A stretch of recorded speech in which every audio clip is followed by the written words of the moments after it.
Sometimes we forget why we're here. It's easy to fall off track. These help us remember.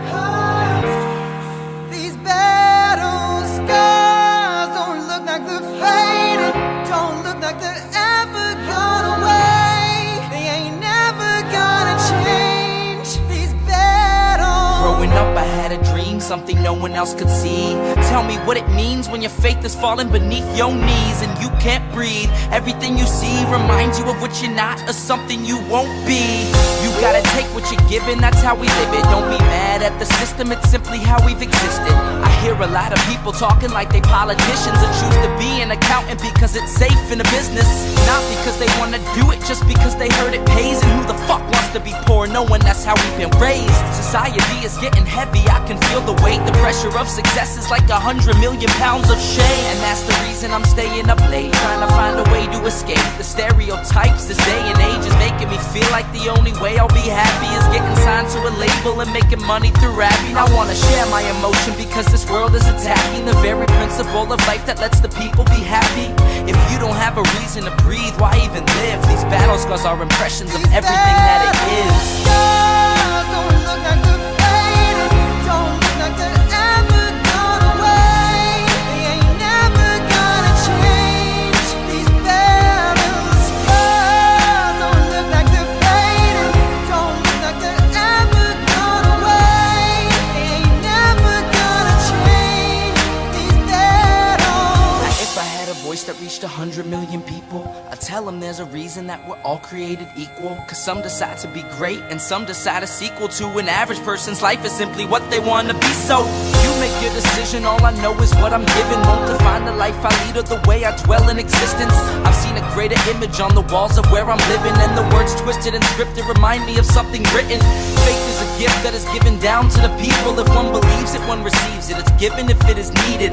Don't ever think you're trapped in a life that you never wanted. Your options are infinite, that's some mathematical logic. I'm not saying I'm a prophet, I'm speaking for what it's worth. These lyrics define my prayers and these battle scars on my church. Not saying I'm a prophet, I'm speaking for what it's worth. These lyrics define my prayers, these battle scars on my church. Scars don't look like they're faded, don't look like they're ever gone away. They ain't never gonna change. These battle scars don't look like they're faded, don't look like they're ever gone away. They ain't never gonna change. These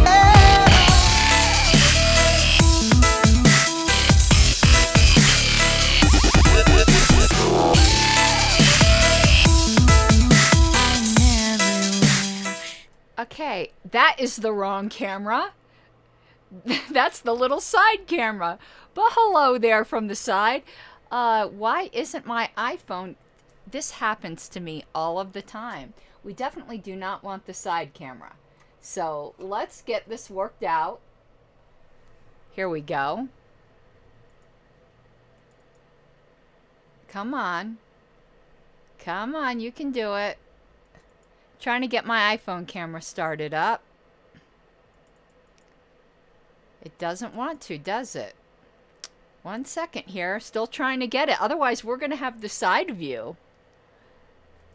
I do not know why. I've been having this problem lately. Okay. Hold on. It's trying. I'm going to try unhooking it and hooking it back in again. Let's see. Otherwise, again, we're going to have the side view. So you can see the side of my studio. Oh, I don't have my little pink flame lit. I can see that in that shot. There we go. Let's see, though, what happens with my iPhone. Hold on. Let me go try plugging it in and off from the source. Give me 1 second.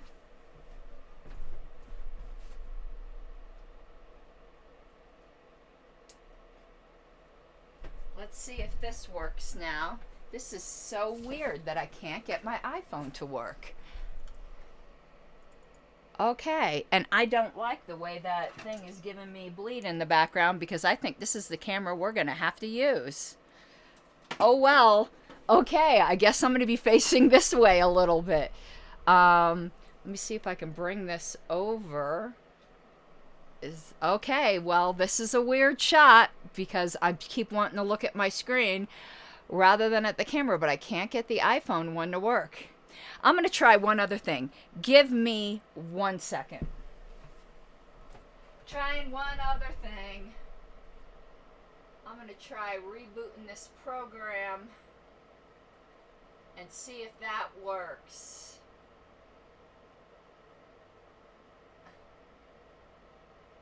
Okay, let's see if we've got this going yet, but I don't think so. I might... It's hard to look at the camera, JJ, because the screen... Nope, it's not working. All right, well, this is what we're going to be dealing with.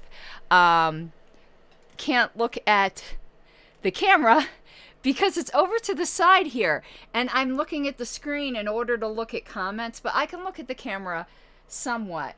Oh my goodness, I can't believe I didn't troubleshoot this ahead of time. Anyway, well, thank you everyone. We're going to we're back to part 3 of this stuff, and let me just get over my flusteredness of not being prepared. Along the bottom of the screen is my grifting. So patreon.com/pink flame of liberty, because I might be having to make different camera arrangements. I've been having a lot of problems with the iPhone camera lately connecting properly to this program. I'm going to need to do a lot of troubleshooting after this show. I'm checking again to make sure it still didn't recognize it. Great, and now my iPhone's even ringing. That is just lovely. Oh my God, what a day. Anyway, so the grifting along the bottom, patreon.com/pink flame of liberty. I, at this point, could really use new patrons. You know, there's always a natural, and I am still screwing around with this because it's going to bug me the whole time. There always is a little bit of a natural attrition. So, you know, people, you know, can neither afford it, you know, particularly long term. So if you enjoy this type of content, I would super appreciate it if you would consider becoming a patron. And of course, as always, all super chats matter. I was already a bit flustered running into the show because I just came out of a convention oversight committee meeting for the National Party. We're doing our post-mortem. Mike, they really enjoyed the teller's post-mortem that you gave. That was super helpful. Alrighty, but let's get to, and I am going to be continually looking this way because I need to look at my screen to get to where we're going. So I did finish listening to D.L. Cummings' review, and remember, what we're talking about right now is the Neoliberal podcast with Joe Bishop Henchman and Andy Craig. Yes, you may boo and hiss now, and they're just completely slanderous, ill-founded, malicious hot take.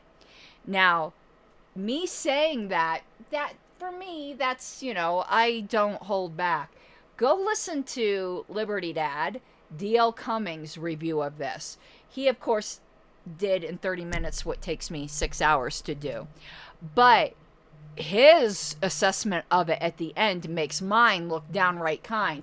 And you know how reserved DL is. If he blew his stack, in a metaphorical way, because he always stays very calm over this, but he did not mince words about how terrible he thought this show was. So I want to have DL on my show because that kind of inspired me a little bit there. To have him on, because there's a few things that came up during my campaign that I thought what he said was so helpful that I wanted to talk about some of that and anything else he might want to talk about. So I'm going to be working on having DL on as a guest on my show. Hopefully have my camera fixed by then. But now that we covered the intro material, we're going to be going to the show, but I have one other comment to add. I had a lot of people post in comments after the last videos were done, and I've also heard in other reviews of this show that what Andy and Joe Bishop Henchman said about the Justin Amash, you know, stating the Mises quotes and getting booed over it, that he didn't represent it properly. So I went back and watched the video of what Justin Amash said and did. And I actually don't, I don't think Joe and Andy like did a great job of representing it, but I also do think that some of the defenses have been minimizing it. So let me tell you my take on that. It wasn't a very long period of his speech where he gave those Mises quotes. And during that, everyone kept saying, oh, he only got booed on his anti-anarchist quotes. That's not exactly true. He led off with that, and things did not get any better from there. They didn't get any worse during the period in which he was quoting Mises. Now, things improved immediately after those quotes when he revealed his purpose in stating them. Now, so I don't think it's inaccurate to say that that was a very awkward moment of the convention. I don't think it's accurate to say, oh, it was just the anarchic quotes. No, it was all of the quotes, and they were all kind of related, though, to the initial quote about anarchism. It's funny, though, it was the first time I watched that video, and I saw myself in the background, which, again, we were not as close as that video makes it seem. But listen, I have no shame on that. That is where they told the tellers to go. The people were getting upset at the tellers. Yeah, you guys need a hobby. Those were volunteers that went where they were told to go. There was very poor planning on the part of the convention committee for that, but that's what happens. It's not like a big deal to be crucifying people over. You people really need to settle down. I know being an armchair quarterback is very satisfying, but you can really get kind of abusive to people with that. But anyway, so I'm watching the Amash video, and I'm watching myself in the background, and when he gives that first anti-anarchist quote, here I am, I'm counting, and I go, you could see me in the background, realizing I'm on camera, so I'm zipping it, but me knowing what I was thinking and what was going on back there, I was mumbling. I was like, oh my God, please tell me he's trolling us. So it is just funny, because I thought, I'm not good at not letting how I feel show on my face. So I was very proud of myself, because I know what I was feeling at that moment. And I'm watching me in the background, and I'm like, ooh, I am so glad I didn't lose my shit, because I was losing my shit in my head. I was like, did he just say that at a libertarian convention? Did he just say that? Do we need to get out the hook and the gong? But now, here's where Andy and Joe dropped the ball. And listening to it the second time, Justin Amash trolled everybody, not just the Mises people, because what he said at the end of that little exercise was, and you know what? That was Ludwig van Mises, and of course there was a little bit of shock from the audience. And he said, though, here's where he burned Joe and Andy, and they don't even realize it. He said, but you want to know what? I gave you those quotes, and I gave you zero context for them. It would be like taking a tweet out of context and condemning. This isn't an exact quote, but this is basically what he said. It's like taking an out of context tweet and saying somebody's not a libertarian over it. Isn't that exactly what Andy and Joe are doing with these state party tweets? They're just yanking tweets out of the larger context and calling people bigots and things like that over it. Justin Amash cooked your goose, and you were using him as an example and don't even realize that he did this to you, and you don't even realize it. And I thought that was funny. And Justin's point was very, very well taken. That you can take any quote out of context, and pretty much, if you want to demonize somebody, you'll be able to do it. I think his lesson was very well taken. I wish they filmed the part where he was walking off stage. Well, you want to know what? Did I even watch that portion? I might not have even watched that portion. But I don't think they filmed it when he was walking off stage. I was shaking his hand saying, ooh, you got me, dude. You had me going, because it is true. I was trolled super, super hard over his anti-anarchism quotes. All right. Now we're going to go back to, is it this scene? We're going to go back to that. There's one thing that you mentioned earlier. I think okay, we're going to stop. 1 second. We need to pull up the other camera. Why is it doing this? Okay, hold on one second. We want this camera. What happened? And now I'm super close. Eek! What happened? I don't want that. Okay, let's try to go back to here. There's one thing Here that we you go. mentioned earlier. I think it was you, Joseph. Okay, It's a phenomenon now we need to go back to where we left off, which I don't even remember. If I remember properly, I think we left off with about 16 minutes left. Let's see. Let's play it from here, and we shall see. And I do have my cherry vanilla rum. It is straight cherry vanilla rum, because there is no way to be listening to this without alcohol. Apologies to those of you who are in recovery. I hope I am not causing you to stumble. Okay, if this show alone, the Neoliberal podcast, will cause you to stumble, not me drinking. All right. Oh, that smells wonderful. This cherry vanilla. It's good. It's Captain Morgan. It's spiced rum. So it's cherry vanilla spiced rum. Captain Morgan, go get some. All right, let's see if this is where we left off. I think in another country would be part of a liberal or libertarian party or part of the conservative coalition. And that's obviously started fraying after the end of the Cold War and is now... Okay, yeah. This went back a little bit. We're just going to let it run. I'm not going to try to find a more precise spot. We're just going to let this run so we can get the context, but we're going to finish it up tonight. We've got 16 minutes left on the show. Now, there might actually be a part 4. Even though we're going to get through the entire review tonight, after tonight, I still need to listen to Tyler. Everyone was telling me I was pronouncing his last name wrong. I said Yankee, but Yankee or Yankee or something. I still need to listen to his review of this. I listened to Dave Smith's, and as usual, he and I were on exactly the same page. But let's play this, but just so you know, there might be a part 4 if I need to make any kind of clarifications or additional points after listening to a few other reviews. Very much frayed as a result of Trump, where the Republicans don't even really know what they stand for. And I think you see a lot of people looking for answers and where to go with this stuff. So, I mean, I think a lot of these people who support this group and a lot of people who support other populists in the Democratic and Republican parties, it's not that they are really supportive of protectionist trade policies or really hate immigrants, although there are some people like that. I think a lot of it is just people who know things are on the wrong track and want to be mad and want things to change and don't precisely know how to do it other than to hold up a sign for this populist that's come along and has promised to fix things.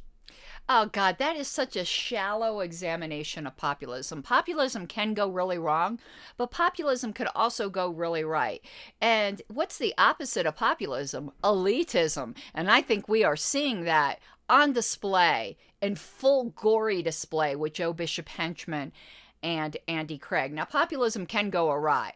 I mean, Trump certainly did display a certain kind of populism, and it would be the populism that goes awry. But I think libertarian populism is actually a good thing. And I do think the good kind of populism is what we saw in the Reno Reset, but within the narrow confines of libertarian culture. That the Libertarian Party was taken over by basic fundamentalist libertarians, populist libertarians, if you were, not people who were going to be bowing to the regime, or as some people like to call it, the cathedral. I ran a very populist secretary campaign in the sense of the elites in the party didn't like me. And they still don't. And I don't give a shit. You want to know who likes me? You want to know who loves me in the party? The rank and file. That's a very populist message. And you want to know what? If I have to choose any day and twice on Sunday who I'd rather be loved by, the elites or the average everyday Joes, it will be the average everyday Joes. I wanted to mention something else about Justin Amash's presentation. Everyone already knows I've got a huge political crush on Justin Amash, so you won't ever hear me saying anything bad about him because he's such a cutie pie. I'm going to get a big Justin Amash picture, I think, for up here, if my husband will allow it. He's used to my political crushes, though, and it doesn't discriminate. Sometimes I have political crushes on people on the other side of the aisle as well, or, you know, that aren't even remotely libertarian, and gender doesn't matter. Anyway, though, right now I'm fixated on Justin Amash. Before that, it was Alexandria Ocasio-Cortez. The heart wants what the heart wants. Don't judge me, bro. She's hot. Anyway, she's a hot Latina. I'm sorry if you don't think so. Yeah, I'm sorry. Anyway, moving on past Alexandria. Justin Amash also highlighted Yemen as an issue we need to care about. For all those concerned trolls going, all wars matter, why did you issue a resolution on Yemen? Well, your boy Justin Amash, that's the only war he highlighted specifically too, was Yemen. So anyway, there you go. And also, Justin Amash says we need to cultivate a culture that protects whistleblowers. Oopsie daisy, oops. All right, Mr. Bishop Henchman, who said due process gets in the way. Remember that from last show? Yeah. Damn it. We've got to give them due process before we throw them out of the party. Kind of throw a couple ideas at you, because I've talked with people about this before. Why does this exist? And, you know, there's people will have some psychological explanation sometime. You know, one kind of extremist party is, you know, a link to another extremist party. And I know it's not the kindest thing to say libertarian is extremism. No, libertarianism is extremism. It's an extremist form of liberty. And extremism in the service of liberty is no vice. You, dude, Jeremiah Johnson, Joe Bishop Henchman, and Andy Craig are extremists of your own sort. Anyway, you know, just lobbing that label doesn't mean anything. You want to know who was considered extremists during, Civil War times? Those who thought black people shouldn't be property. So excuse me if I don't find extremist an insult. But it is, you know, Thank you, Dave Davis. It's a more unusual set of views than the mainstream of politics in America. And maybe it's just that people who are attracted to one weird philosophy will also be attracted to a second weird philosophy. But that didn't seem right. Okay, I want to stop right there. There's some truth to that. And the Libertarian Party, and Mike, I don't know if you were here earlier, but I did deliver your post-convention report to the Convention Oversight Committee, and they loved it. They thought it was great. And everyone there actually had so many very, very good things to say about you. They thought you did such a good job and were very competent. So I thought that would make you happy to hear that. You know I'm one of your biggest fans. All right, so I forgot what I was saying now. Oh, so true. People who are attracted to something off the beaten path will often be attracted to other things off the beaten path.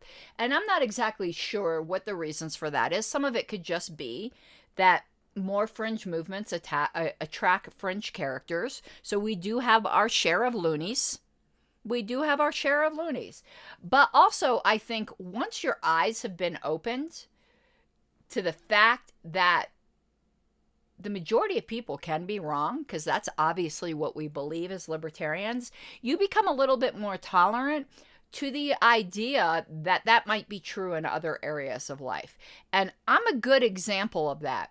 Now, I haven't really, quote unquote, fallen for, if you want to call it falling, for many other extremist views, but I can tell you when people come to me, ooh, I drank that rum too fast. When people come to me, you know what I want? I want a black velvet painting of Justin Amash.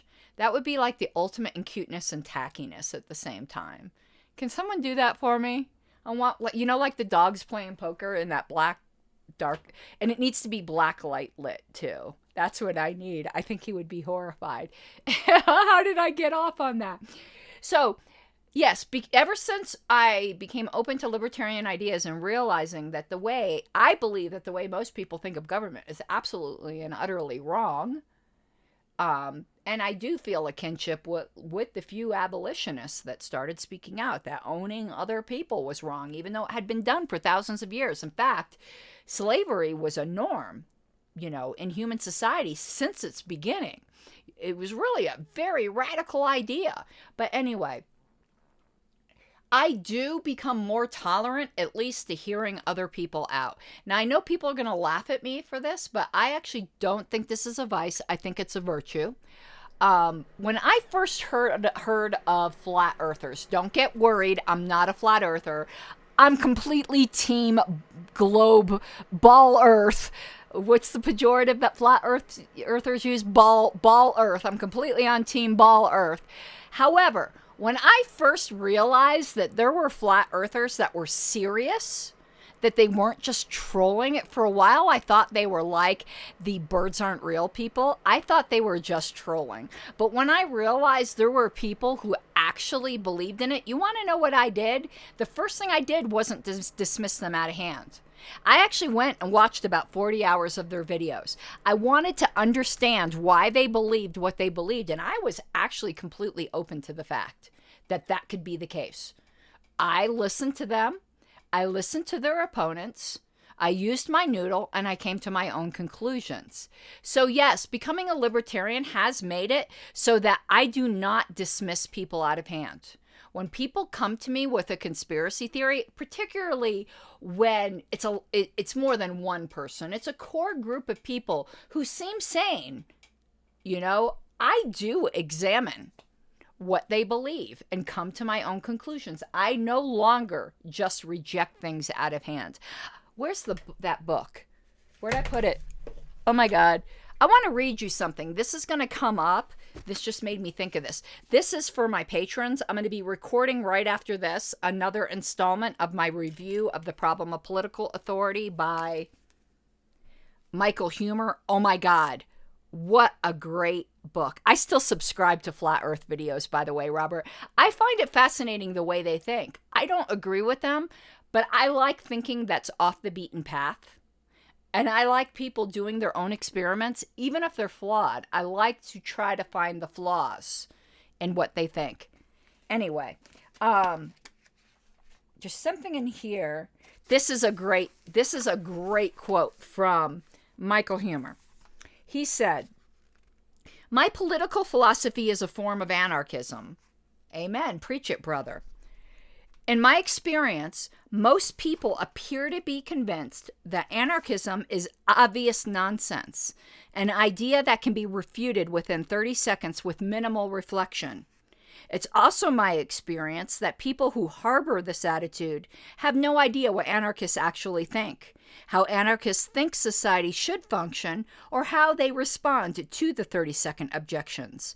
Anarchists face a catch-22. Most people will not give anarchism a serious hearing because they are convinced that the position is crazy. But they are convinced the position is crazy because they do not understand it, and they do not understand it because they will not give it a serious hearing." Oh my God, he said so perfectly would have taken me 2 hours on a podcast to say. I thought I was starting early, Justin. When I hit go live, it said I was early, and I'm like, wait, no, I'm not. But apparently I was early.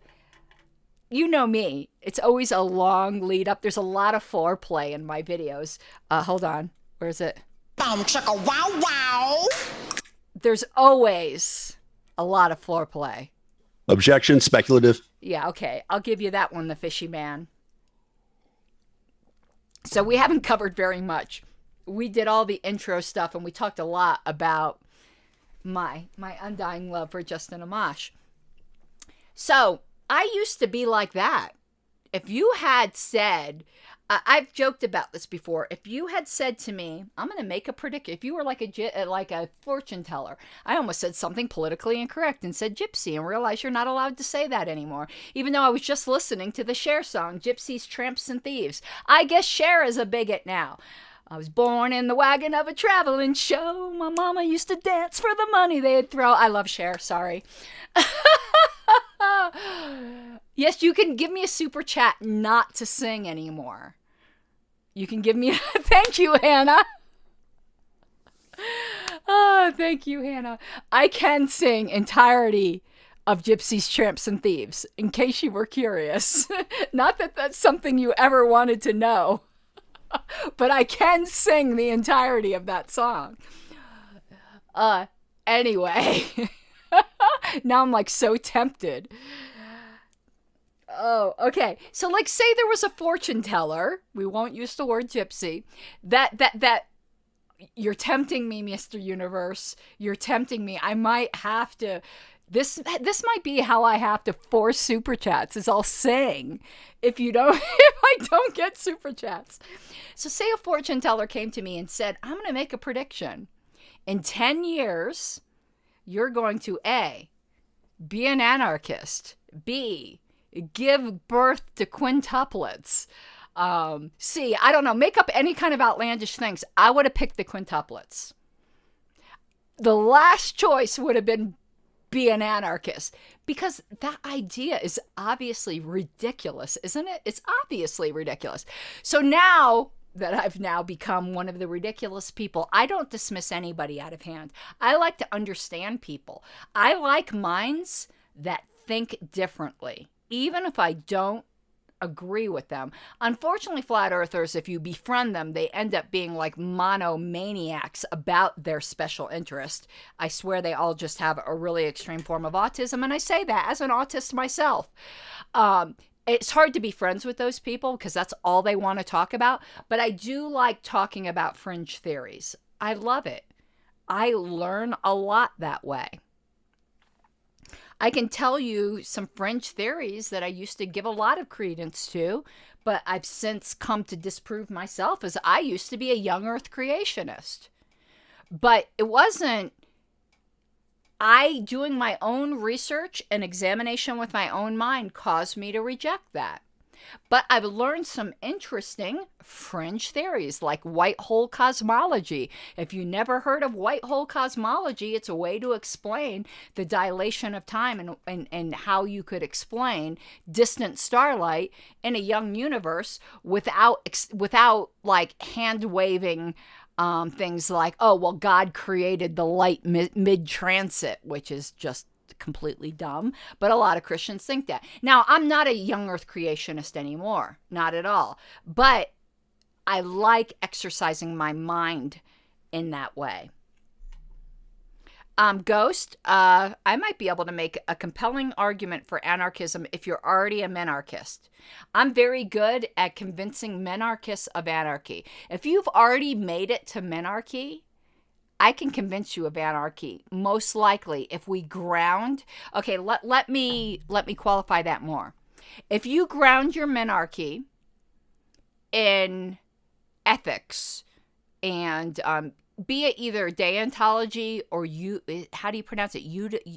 Eudaimonism, whatever it is that Roderick Long is. If you're a menarchist that's a deontological menarchist, or how do you pronounce that damn word?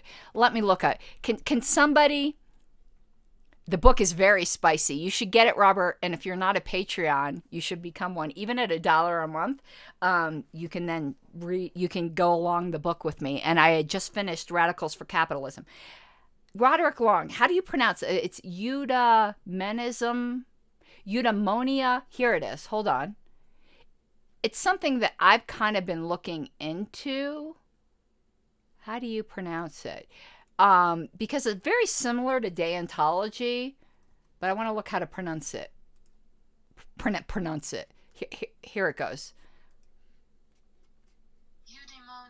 Eudaimonia. Okay, so if you're a eudaimoniast or a deontologist, okay, yeah, you can shut up now.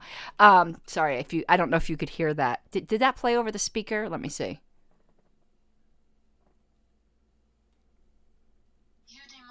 No, it didn't. Only I can hear it. I was like listening to like a pronunciation. So if you're a eudaimoniast or a deontologist and are a menarchist, I can convince you of anarchism. I guarantee it. Oh, so you all heard it probably through my thing here. Eudaimonia. That's virtue-based ethics where deontology is duty-based ethics. I think the two do have an intersection point, and that is where I am. Because I think the duties that you have are based on virtues. So I would consider myself very sympathetic to eudaimonism, is that how you pronounced it? And deontologicalism, or however you pronounce that. Though right now I would call myself a deontologist. You want to know who convinced me? God, we're going to go on a rabbit trail in a minute here. You want to know who convinced me? But listen, if you guys don't like that, this isn't the show for you. I'm going to do a poll on that, though, because I had some people complain that my show was unlistenable to because of my rabbit trails. I tend to think that you guys love me because of my rabbit trails. I want to tell you what article convinced me of anarchism. It was from Stephen Kinsella or Stefan. I'm so confused how you pronounce his name. So I'm going to say Stefan because that's what I've always said. Let me try to pull it up. I became an anarchist at the end of July 2015. Yes, I am autistic. I know these dates. And in my post in which I declared this fact, I actually said I probably had been an anarchist for a lot longer than 7 months, but just realized it. But the article that convinced me of anarchism, it's on Mises. It's on the Mises Institute, and the title of the article is The Irrelevance of the Impossibility of Anarcho-Libertarianism. Because kind of what kept me from anarchism before was that it was impossible. And Stefan saying that it's irrelevant whether or not it is impossible or not pushed me over the edge. I'm actually going to read this because I don't care really about Joe and Andy that much. So you guys, if you like my rabbit trails, otherwise skip ahead 20 minutes. So Stefan said, a 1982 article, The Impossibility of Anarcho-Capitalism, was recently called to my attention. In it, the author, one Tony Hollick, argues that the components of anarcho-capitalism are 1.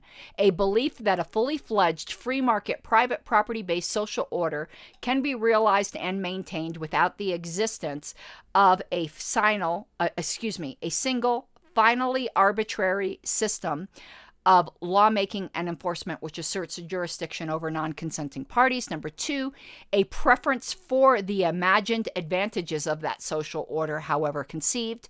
Number 3, a willingness to advocate attempts to instantiate, I love that word, instantiate, it as an actual experiment in the more or less foreseeable future. And this is Stefan's response.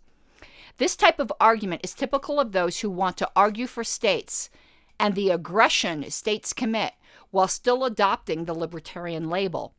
It is a way of changing to subject away from aggression they favor by insinuating the presumption that the anarchist is for something and thus needs to prove it before they abandon the current statist order and adopt the system known as anarchy. This approach tries to color anarchy as just one of many prima facie, equally valid, competing possible systems. Anarchists have the burden of proving we should adopt it, just like a socialist bears the burden of proving we should adopt socialism. Thus, it is not surprising, Hollick concludes, one can only be struck by the similarities between socialism and anarchism. Partisans of every kind rush to show that their vision is uniquely realizable, and the visions cover the entire range of mutually contradictory systems and practices. And then Stefan continues. But of course, anarchists don't advocate a substitute system. We are not for something other than the respect for rights. Rather, we are anarchist, without belief in political rulers. We simply are not persuaded that political action is justified. This is because we see that states, by their nature, commit aggression. And as we are libertarians and against aggression, we are thus against states. In other words, to be an anarcho-libertarian is simply to be opposed to aggression and to recognize that states are inherently aggressive.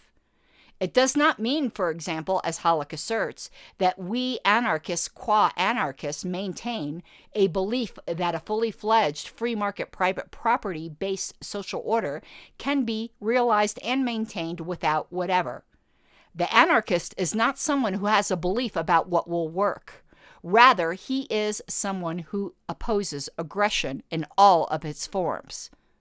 As I explained in What It Means to Be an Anarcho-Capitalist, conservative and minarchist libertarian criticism of anarchy on the grounds that it won't work or is not practical is just confused. Anarchists don't necessarily predict anarchy will be achieved. I, for one, don't think it will. But that does not mean that states are justified. Consider an analogy. Conservatives and libertarians all agree that private crime, murder, robbery, rape, is unjustified and should not occur.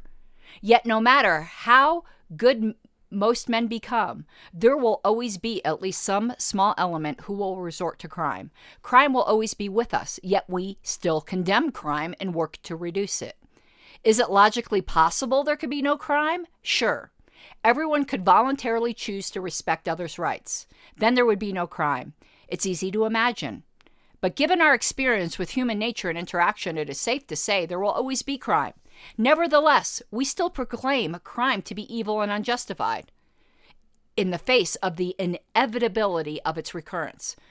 So, to my claim that crime is immoral, it would be just stupid and/or insincere to reply, but that's an impractical view, or that won't work since there will always be crime. The fact that there will always be crime, that not everyone will voluntarily respect others' rights, does not mean that it's impractical to oppose it, nor does it mean that crime is justified. It does not mean that there is some flaw in the proposition that crime is wrong. Likewise, to my claim that the state and its aggression is unjustified, it is disingenuous or confused to reply anarchy won't work, or is impractical, or is unlikely to ever occur. The view that the state is unjustified is a normative or ethical position. The fact that not enough people are willing to respect their neighbors' rights to allow anarchy to emerge, i.e., the fact that enough people erroneously support the legitimacy of the state to permit it to exist, does not mean that the state and its aggression are justified. In other words, it won't do for Halleck to attack anarcho-libertarianism by arguing we haven't shown that it's a fully fledged free market private property system based social order that can be realized and maintained without whatever. In fact, since anarcho-libertarianism just means stringent opposition to aggression, to attack anti-aggressionism is just to defend aggression. And you can't justify aggression by alleging that libertarians have not proved that a private property order can't work. What kind of argument is that? Sir, why are you robbing me? Why are you entitled to do this? Why? Because you haven't proved that a private property order can work. That's why. And I found that argument extraordinarily compelling. And some of the comments, I think, oh, those aren't on this, it must be on his site, where he basically said that most minarchist arguments are, well, you have to break a few eggs to make an omelet. No, you don't. But anyway, let's go back now to what we were talking about.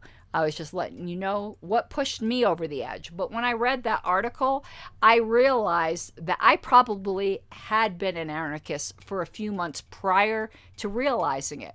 But the word tasted ugly in my mouth. I didn't like it.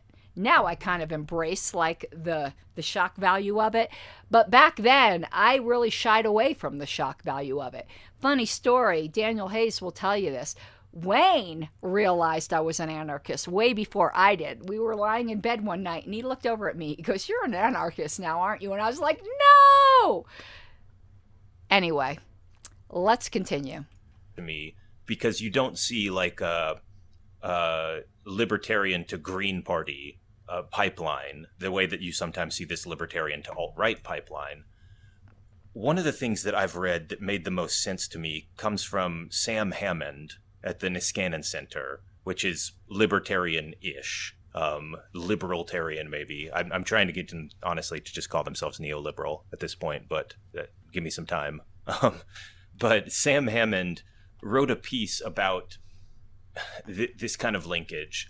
And his theory is that people who hate the state for one reason can be really easily convinced to hate the state for another reason. No. That kind of the No. similarity between libertarians hold on. and the alt-right. No. When you hate the state because it commits aggression, doesn't mean you can be easily persuaded to hate the state for another reason. Because I am not a person who thinks every single thing government does doesn't work. Let's put it that way. There are some things that do work. I just think we have to find a non-aggression based means to work it. Now, I think that might be true for people who hate the state based upon consequentialist grounds. But I don't hate the state based on consequentialist ground. I hate the state based upon deontological grounds. Since I'm not a consequentialist, I won't even go down that road because I will not be able to represent it fairly. But I'm not a utilitarian. I'm not a consequentialist. I'm a deontologist. I'm strictly duty ethics based. And I have an ethical opposition to the state.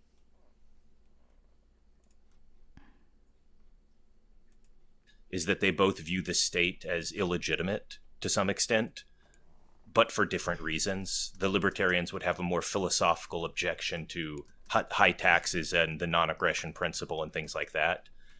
And the alt-right simply views the state as illegitimate because it's not controlled by white men exclusively. And that if you view the state as... Okay, we went over this in the last show, so I'm not going to repeat it.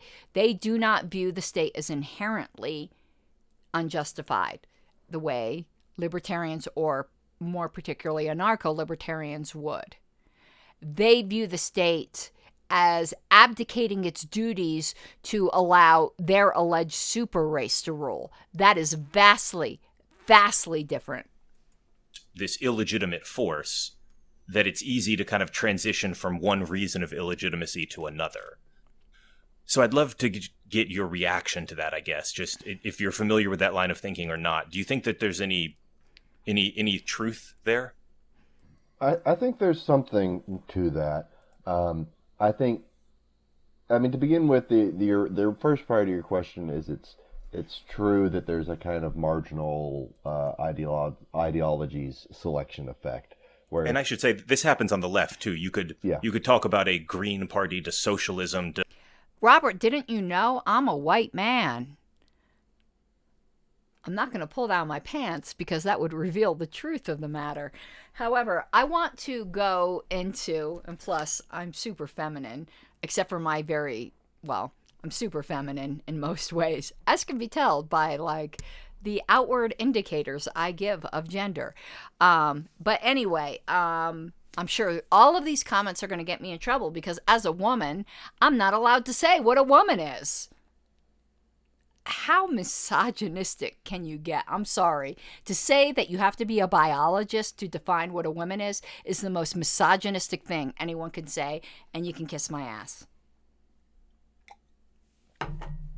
Anyway, this is the book. Some people were talking about, they said it was like $80 or something on Amazon. It's $30 on Abe Books. So abebooks.com, you can get it. I don't remember what it was when I bought it on Amazon. I bought it years ago because he's a professor at the University of Colorado, Boulder. So a local celebrity in libertarian circles. So I bought this book a long time ago, but didn't read it. So 1 second here. I'm very curious. You guys say you love my rabbit trails. Well, you are really getting them now.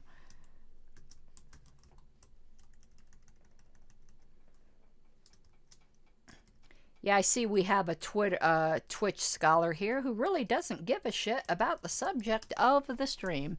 And I am going to ignore them, as I usually do.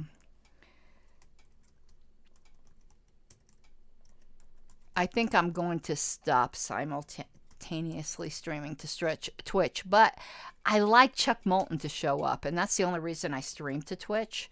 Because he shows up and I adore him. Political authority.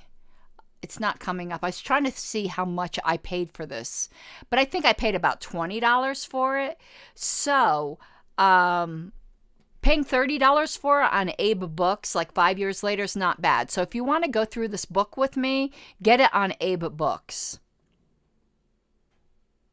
Oh, Mr. Universe, send that to me.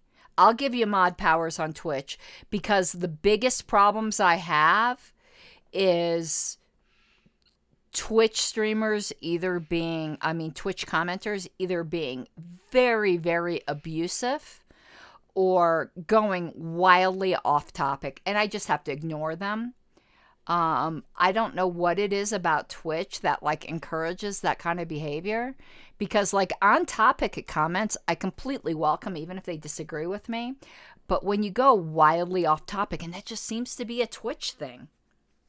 So yeah, email me, Mr. Universe, Llama, and yeah, I'll make you a Twitch mod. But anyway, you can get this book for $30 at least. It is really, really good. This guy, I mean, he writes pedantically, but it's a pedantic subject, and he does it succinctly, unlike me, who will do a 3-hour stream on 15 minutes of a neoliberal podcast.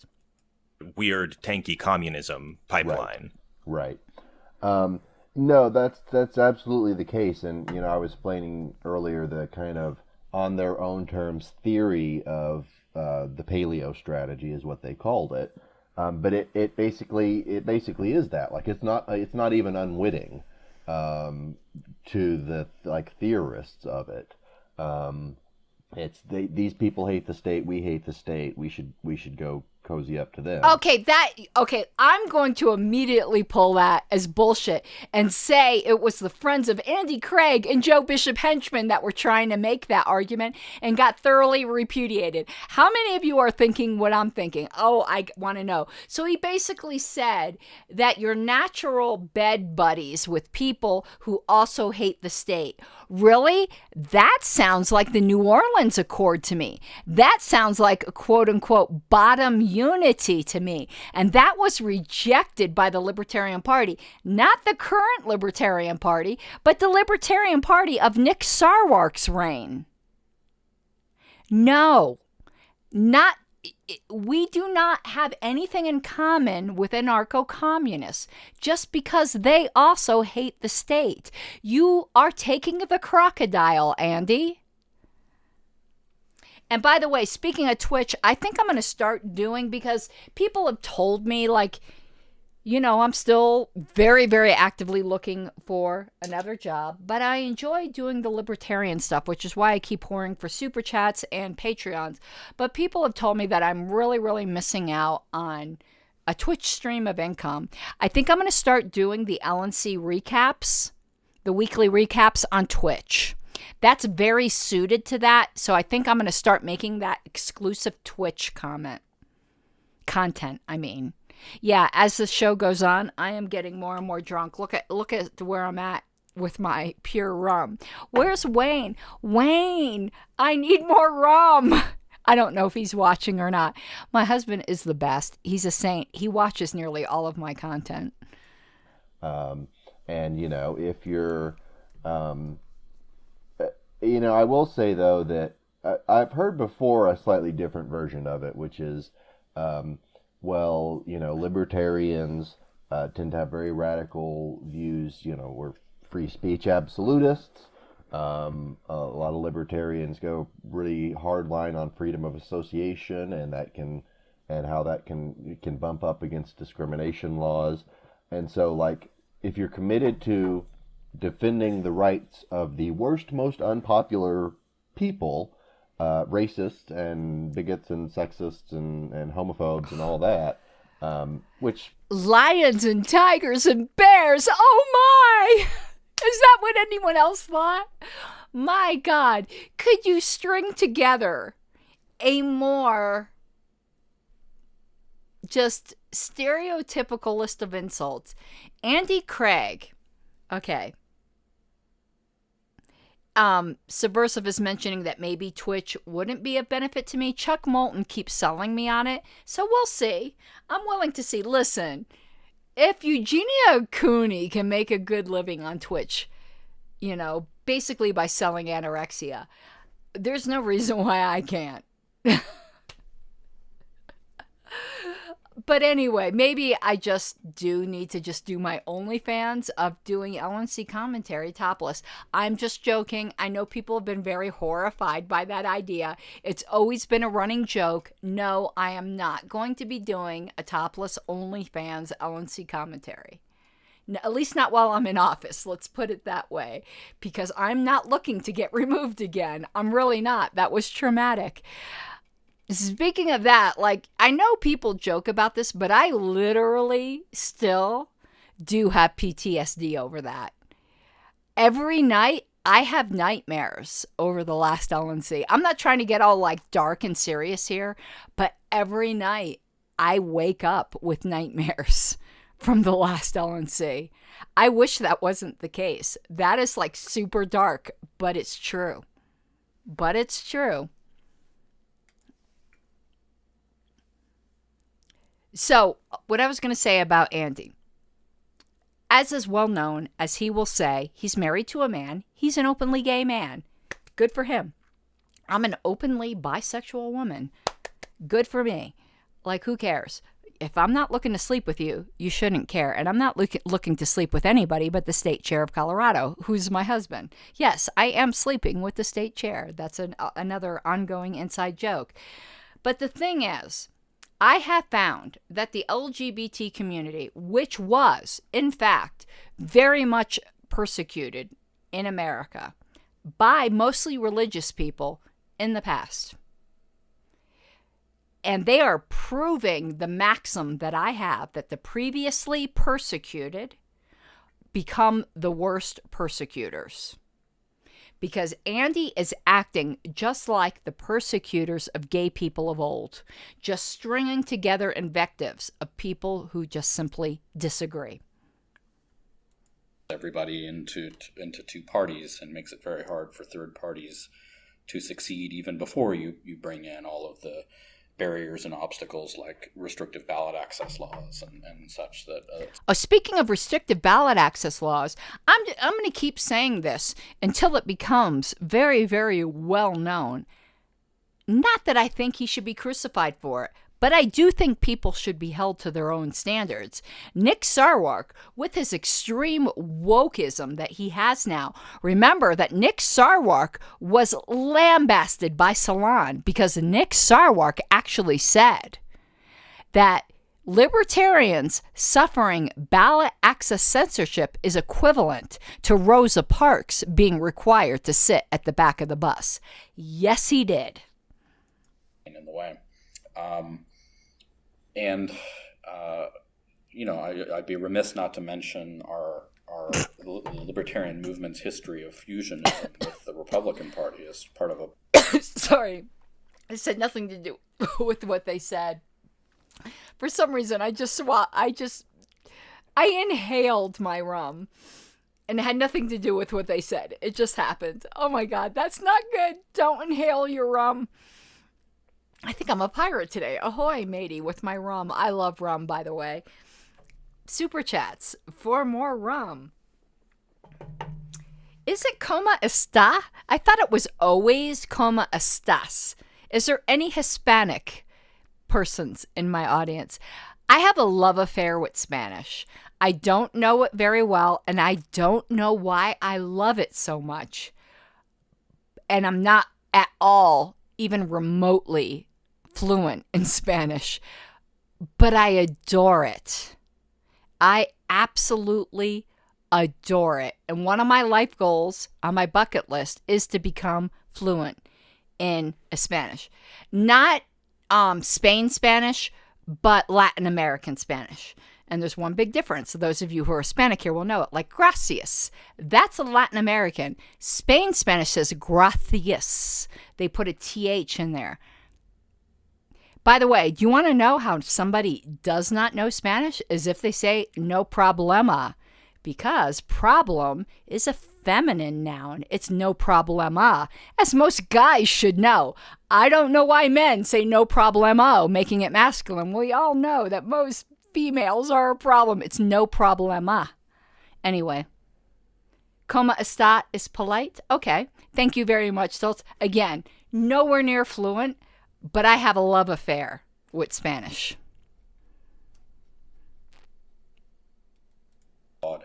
anti-communist coalition, anti-New Deal coalition, dating from the 1930s up through the 1990s. And so a lot of people that I think in another country would be part of a liberal or libertarian party or part of the conservative coalition. Okay, I'm seeing now you guys are getting into one of my favorite subjects, which is Spanish. I should probably do a podcast on a show on learning Spanish. I think that would be really, really popular. Actually. So Robert Griffith says, "Cómo estás" is formal for how are you. So does that imply usted? And informal is "Cómo está." I've never heard that before. Would it be different for a male? Would it be "Cómo esté"? I don't know. I'm curious. Let me know. But let me tell you my favorite Spanish expression, which you all have heard many times in the stream. But for those of you who have not, it's "El carro entonado, todos son caminos."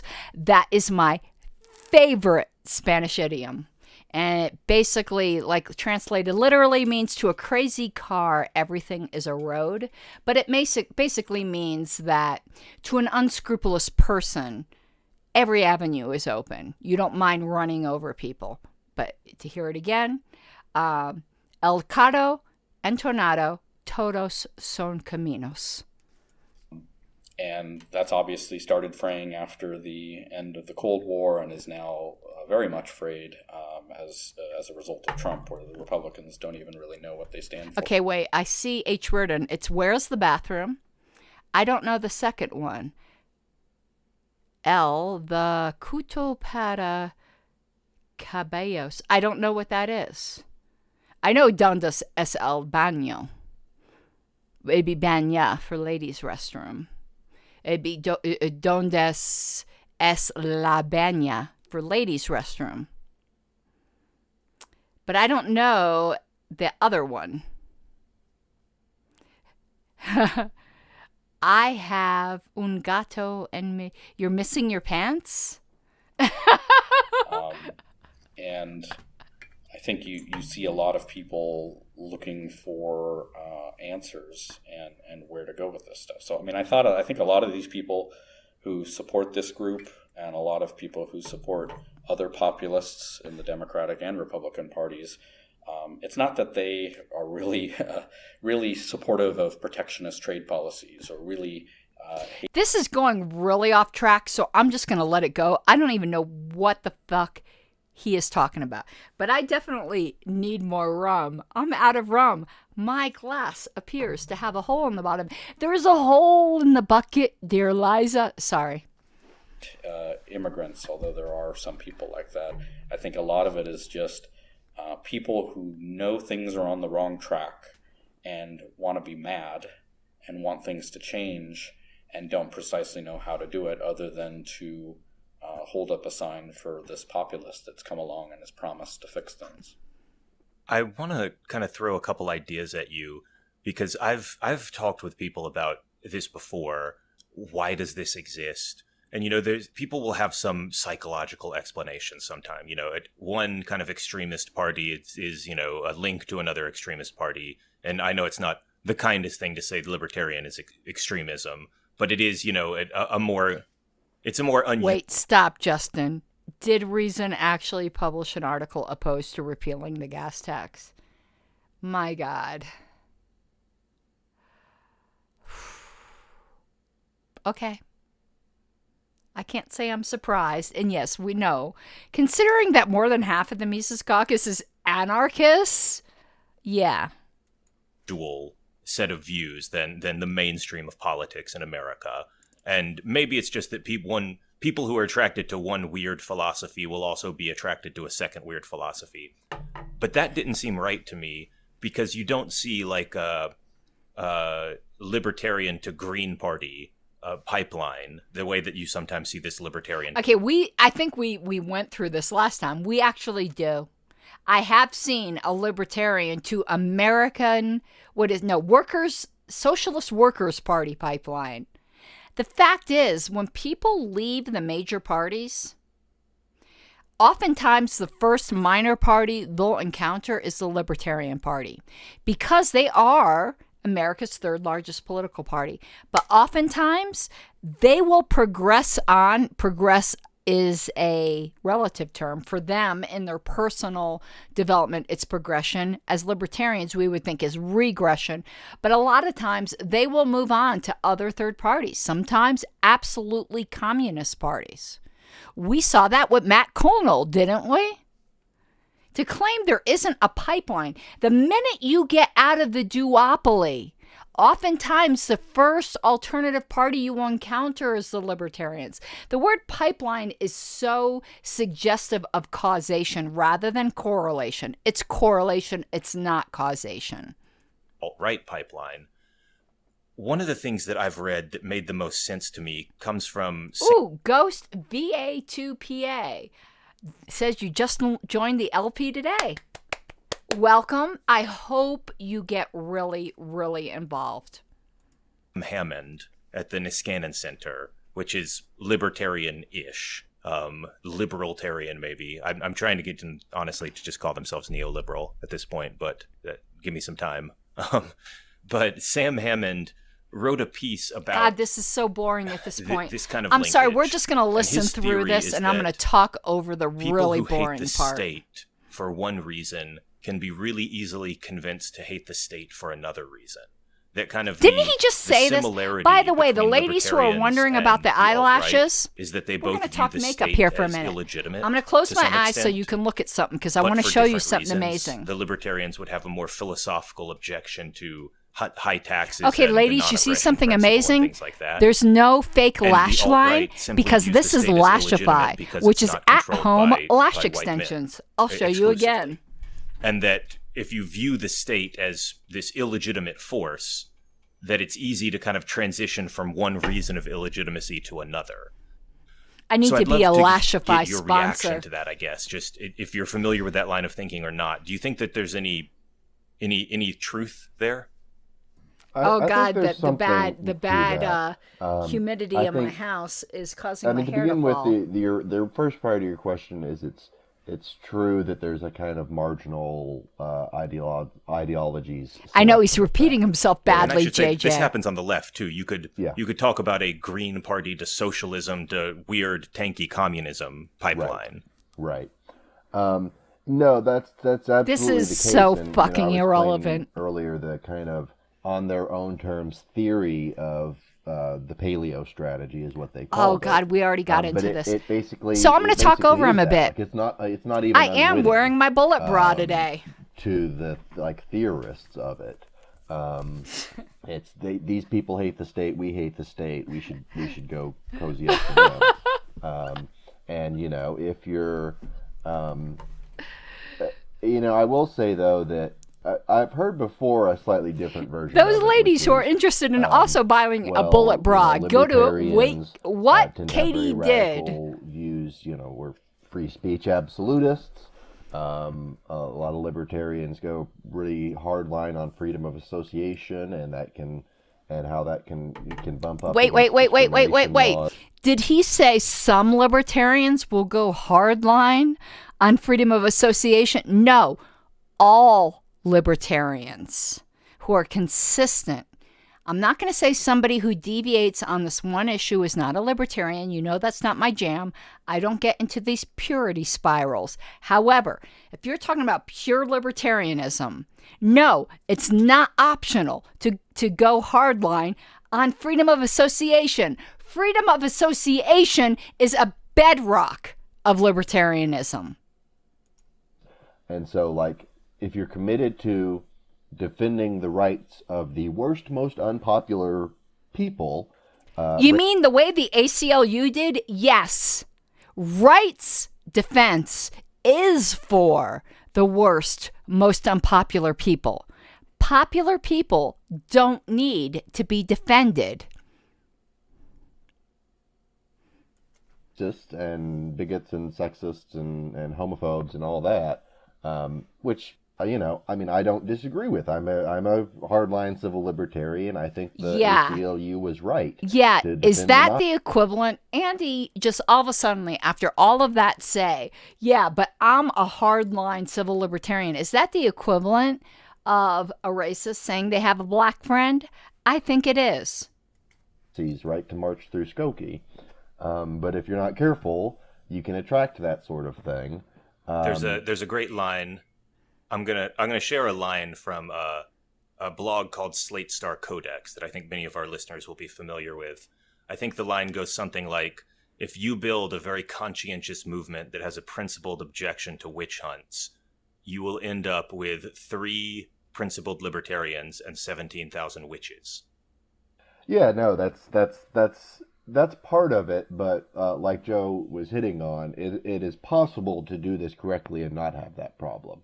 Ira Glasser... You mean by arranging coups of state parties? It's funny that so far, and I don't know, maybe in the next 11 minutes it will come up, the fact that Joe Bishop Henchman violated all ethics in destroying property on his way out of a position of fiduciary trust.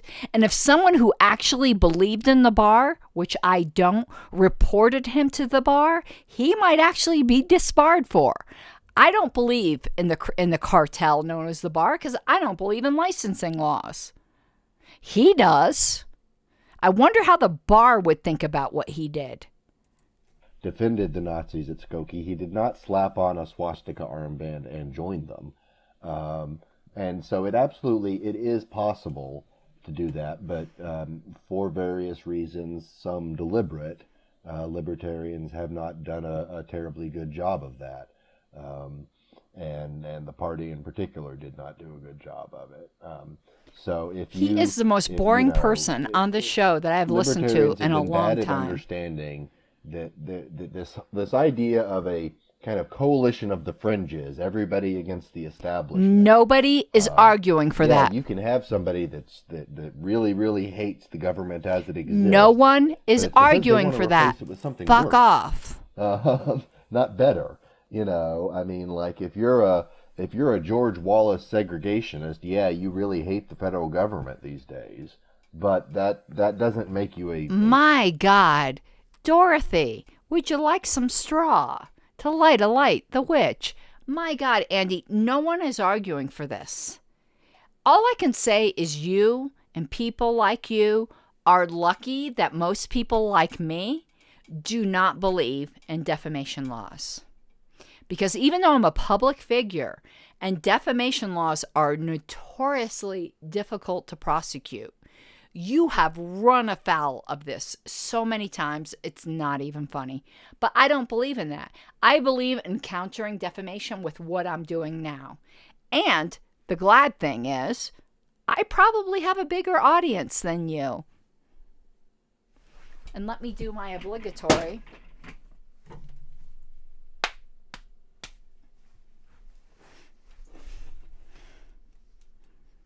Kiss my copious libertarian ass. Of individual freedom libertarians, but this has gotten conflated in a way, and when you do that, the kind of good, classically liberal in the broad sense tradition, a lot of people who these days are going to the neoliberal project. I mean, that was kind of... I worked on Gary Johnson's campaign. That was a lot of the vision of... I know, D-Jelf. Isn't that funny? Neoliberal is kind of like a dirty term amongst liberals. So I'm laughing that you said that. What? Is there an open neoliberal? Yeah, there is. Right here. Jeremiah was a bullfrog Johnson. That was our target audience, the liberal center. People who are fiscally conservative and socially liberal, or there is that voter block out there, and we know from polling evidence that exists. From recruiting these people and organizing them into chapters, they exist. But those people don't want to come hang out with Klansmen. So I do not know any Klansmen. So Andy, go fuck yourself with your slander. Seriously, literally, go fuck yourself. I am tired of coddling slanderers like you. You left the LP. And I normally don't say this, but we're better off that you did. You've got to pick one or the other, and the Libertarian Party chose poorly. So we've got a little bit of time left. I'd love to use the remaining time that we have in this episode to talk about strategy. We are There's a few ideas about floating around 8 minutes and 45 seconds. I first just want to say, you guys have both left the National Party. You've resigned your memberships. As no, they formal didn't members resign of their the Libertarian lifetime Party, memberships. capital L, Please, Libertarians. Joe Bishop Henchman And I'm and Andy curious your Craig, thoughts about, repudiate your from national a memberships. libertarian If you, perspective, what is the I'm going to issue a challenge to both of you men. Since the National Libertarian Party has been overrun by alleged racists, I call upon you both to repudiate your national memberships. Have the backbone and fucking courage of your convictions. Send your repudiations to me personally. best way to fight for liberty right now? Is it to try to save the Libertarian Party? Is it savable? Should it be fought for? Is it to join other movements like the neoliberal movement, or to try to bring back fusionism with the Republicans? Or I'm curious how you view this kind of strategic question right now. Well, I think there's definitely, immediately right now for my friends who are like, what do I do? No, you look like an idiot. The right answer is find your local issue advocacy. YIMBY groups have been a popular choice. I told people go join your neoliberal chapter meetup. And I don't want to get off into the weeds at some point. Since you're advocating for other political movements, Andy, please repudiate your national membership. A lot of the, or are you a coward? I know from what I've seen of your group and your project that people who think like us are welcome, and you're working on a lot of good issues. Thank you for admitting you're not a libertarian, but a neoliberal. Repudiate your national membership now. Just kind of in brief. One, I don't think retaking the Libertarian Party is worthwhile. I don't think it's going to happen, and two, I don't think it's worthwhile. Shoe even if fly. it could happen. I've cool nails, to huh? people as, do you really want to stick around to reclaim the moldy corpse in a few years?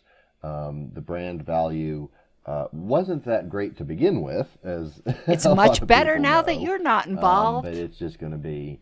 It's going to be irretrievably tainted after this.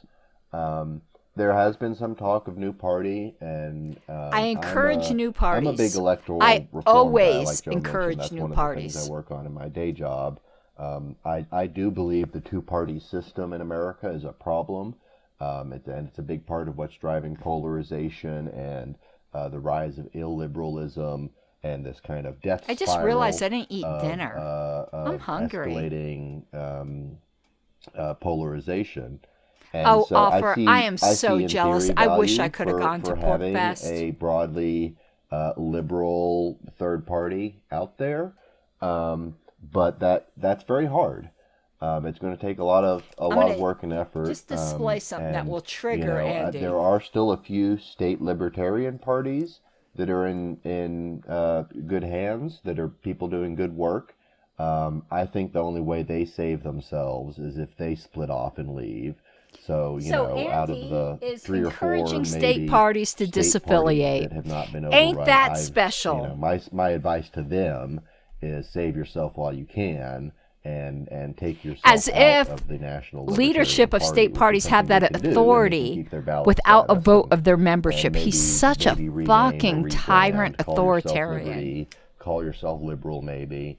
I'm not going to be taking the lead on organizing that. Of course or not. running something like that. Because you're not a I know because the you're a hurdles coward. are huge, and it's a big, long-term, difficult project. I would like to see it happen, though, and I think there are some long-term prospects for something like that happening. Because one thing about the Libertarian Party after this, Is anyone it's crying gonna that he left? fade away very I'm quickly. not. They're going to lose their ballot access. They're going to No, we're They not. basically already are bankrupt. All the donors leave. Oh, wait. Stop. Oh, my God. Fuck you, Andy. Really? Who bankrupted? We weren't bankrupt, by the way. We were insolvent, which is a little bit different. But who did that? It was people that you agree with. But guess what, Andy? Guess what I learned tonight? The convention made over $250,000. The record before that, well, that didn't include memberships, whatever. It was the most profitable convention of all time. Sorry that the data doesn't fit with your narrative. My God, do you spread lies? So if you are somebody who, like I do, coming from the kind of Gary Johnson vision of what this could be, bake the cake. If you still want to do third party electoral politics, I wouldn't say that's not something that's potentially worthwhile, but it's not going to happen in any way associated or affiliated with or within the National Libertarian Party as it exists. So I've been in the Libertarian Party 25 years. I also moved to DC and started a career in libertarian policy, which is how I've been able to straddle both of those worlds. And my time in the party. And you destroyed party emails on the way out. Aren't you an ethical man? Because I wanted a choice when I vote on the ballot. And it's hard not to see that time helping secure 50 state ballot access and build up a good institution and all of that. Actually, the technical term, Joe, as you know, is 50 plus 1. As somebody who's often surrounded by libertarian economists, I know what sunk costs are. So I'm going to be spending time on fruitful pursuits. Yeah, I hope those pursuits are far away from the Libertarian Party, you corrupt person. Commentator here. I put out a piece this morning urging libertarians to come to the Neoliberal Project. Please do. Libertarians, please do. So I think it's a good idea to work within the two-party system. I think you can get a lot done as kind of a caucus within the two-party system. The selling of the soul is complete. D-Jelf, as you've heard that, he is in fact a neoliberal. In Congress, which is kind of the moderate wing of the Democratic Party. But, that probably would require a longer discussion, a longer debate to figure out, what the right idea is. I'll just say that for any libertarians listening, if you don't feel like you have a home, you can give us a shot. We're going to disagree. Well, you about noticed some things, I didn't link to him, Justin, and I won't. There's a lot to like from a libertarian perspective. The YIMBYism, the wanting to cut down on burdensome regulations, whether that's occupational licensing or what the FDA is doing. We're proud capitalists, even though we think a welfare state is usually a good thing, but we think that you don't have to abandon capitalism to do that. So give us a shot if you want. I'll close the podcast by asking our traditional final question, which is, where should people go to learn more? Okay, no, I'm not gonna give them a platform. We listened to their critiques and we found them extraordinarily wanting. Oh my God, this was weak. If this is what the opposition has, we are looking at glory days. My God, was that a terrible, terrible podcast. And Justin already got kicked out of the neoliberal affiliate. But did they follow due process? You know how valuable they find that. All right, everyone. I need to actually eat dinner, which I just realized I haven't done. And I'm very hungry. And then I'm going to be recording my review of Chapter 1 of The Problem of Political Authority. If you want to be a part of that, please become a patron. You can become a patron at patreon.com/Pink Flame of Liberty. Obviously, I like to give value added, but also, I'm just trying to support myself right now. So if you like this kind of content, which, I am a niche, there's no doubt about that. You either love it or you hate it. But if you love it, please consider supporting me. And I'm going to get going and I will talk to you all maybe tomorrow. Bye-bye.